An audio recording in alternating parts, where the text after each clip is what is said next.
Jésus ne m'a jamais trahi un jour. Il ne m'a jamais trahi un jour.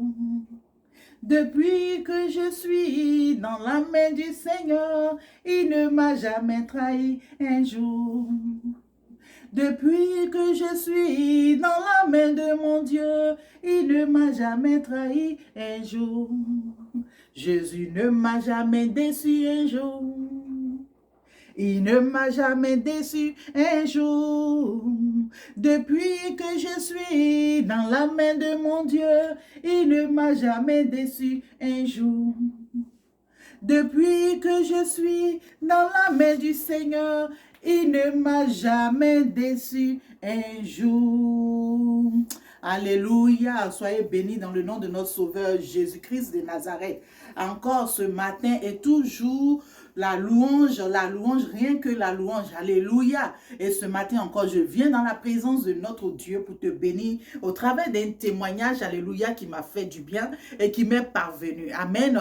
Voici l'histoire ici d'un couple, bien aimé, qui ne faisait pas d'enfants. Ils ont vécu 10 ans ensemble.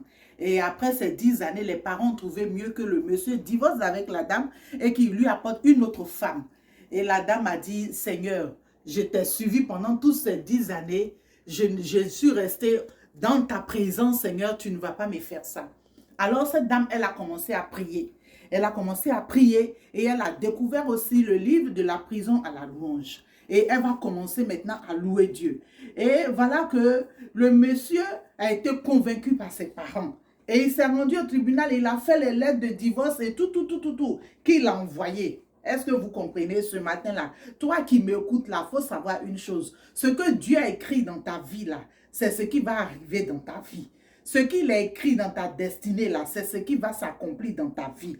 Personne ne peut, il peut peut-être retarder, mais personne ne peut t'arracher ce qui t'appartient. Personne ne peut t'arracher ce qui t'appartient. Alléluia. Alors cette femme-là, dans toujours la louange, dans la louange, le monsieur, il a fait tout le cinéma qu'il voulait avec ses parents. Et la deuxième femme est rentrée, mais la dame n'était pas encore partie. Elle dit donc, c'est à cause d'enfants, le Dieu que j'adore, lui qui fait que la stérile enfante cette fois-là, c'est à cause de lui. Moi, je vais perdre mon mariage pour un enfant. Seigneur, tu n'as pas encore dit ton dernier mot. Alors cette femme, elle a continué dans la louange. Voici que le monsieur, la procédure a commencé, de divorce a commencé. Je vous dis, la procédure a commencé. Il a envoyé les lettres, tout ça pour que la dame signe. Et elle a même signé. Et voilà que elle a dit au monsieur, bon, tu me laisses un peu de temps. C'est vrai que ta seconde épouse est là, mais je ne vais pas vous déranger. Tu me laisses un peu de temps pour que moi aussi je puisse voir où je peux aller. Et cette femme, elle était là, elle continuait toujours de bénir Dieu pour la situation qui lui arrivait dans sa maison, pour ce qu'elle a préparé, pour ce à quoi elle tient tant, et que sa vie est en train de se mélanger là, mais elle bénissait Dieu pour ça. Elle disait à Dieu, Seigneur, merci pour cette situation qui m'arrive. Merci, Seigneur, pour ce que les parents ont donné une deuxième épouse à mon mari, elle est là. Seigneur, je te bénis, je te bénis, je te bénis. Elle continuait de louer Dieu. Et voilà que dans le mois où elle a décidé de partir là, elle se sent un peu bizarre. Ah, le Dieu qu'on sait là, vraiment. La dame se sent un peu bizarre. Genre, elle est là, elle a un peu la nausée, elle crache, elle ne comprend rien. Pour elle, c'est le palu. Mais ce n'est pas le palu. Dieu est en train d'agir. La main de Dieu est en train de se manifester. C'est-à-dire le mois où elle a décidé de partir là. Elle a arrangé ses affaires, elle a trouvé un coin pour partir. Maintenant, elle va dire au revoir, monsieur, elle va partir là. Elle se sent bizarre. Et elle se lève, elle va à la maternité. Elle va faire une consultation là-bas. Et la sage-femme lui dit, mais madame, vous êtes enceinte. Alléluia. Madame, vous êtes enceinte. Elle dit, non, c'est pas vrai. Vous êtes enceinte. Elle dit, non. Comment je peux être enceinte? Ça fait 10 ans que je cherche mariage là. Je cherche enfant. Je suis dans mon foyer, je cherche enfant, mais il n'y en a pas. Voilà que mon mari cherche à me divorcer, mais c'est dans ce mois-là, je prends mes bagages pour partir. Et tu me racontes quoi? La dame dit, tu es enceinte, madame. Elle dit quoi? Alléluia.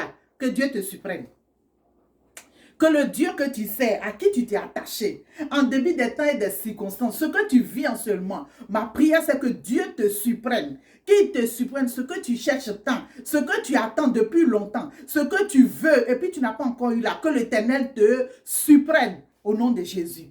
Et cette femme-là, elle va venir à la maison. Quand elle a dit à son mari qu'elle était enceinte, le gars dit c'est faux. Alléluia. Il dit, c'est parce qu'elle ne veut pas partir qu'elle dit ça. Normalement, c'est comme ça les hommes font. Il dit, c'est parce que tu ne veux pas partir que tu me racontes ça. Elle dit, mais je t'ai dit que je suis enceinte, c'est ce que la sage-femme m'a dit. Avec les tests de grossesse et tout ça là, je suis enceinte. Et le monsieur lui dit, viens, on va partir.